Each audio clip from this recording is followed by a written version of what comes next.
বিসমিল্লাহির রহমানির রহিম। শ্রদ্ধেয় প্রধান অতিথি জনাব আমির খসরু মাহমুদ চৌধুরী, সম্মানিত অতিথিবৃন্দ, আসসালামু আলাইকুম। শুরুতে আমি আন্তরিক ধন্যবাদ জানাই আয়োজকদের, যারা আজকের এই সুন্দর আয়োজনটি করেছেন, যেখানে আমরা সবাই আমাদের ভিন্ন ভিন্ন মত, পথ ও অবস্থান প্রকাশ করার সুযোগ পাচ্ছি। আজ আমরা যারা এখানে উপস্থিত, আমরা সবাই একরকম নয়।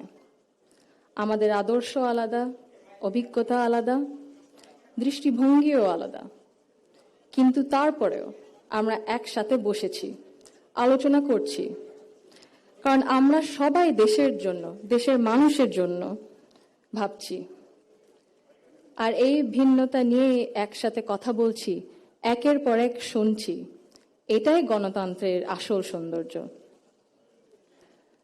আমার আগে যারা সম্মানিত প্যানেলিস্টরা কথা বলেছেন, তাদের সবাইকে আন্তরিক ধন্যবাদ জানাই।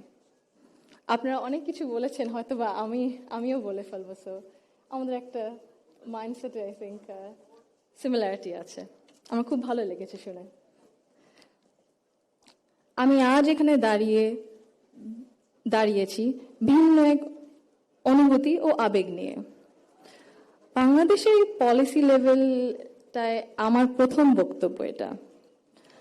আমি এমন কেউ নয় যার কাছে সব প্রশ্নের উত্তর আছে বা সব সমস্যার সমাধান জানা আছে।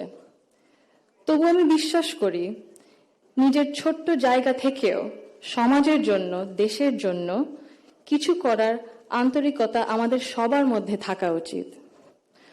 আজ আমি এসেছি শুধু শুনতে, শিখতে এবং একসাথে কাজ করার মনোভাব নিয়ে এগিয়ে যেতে।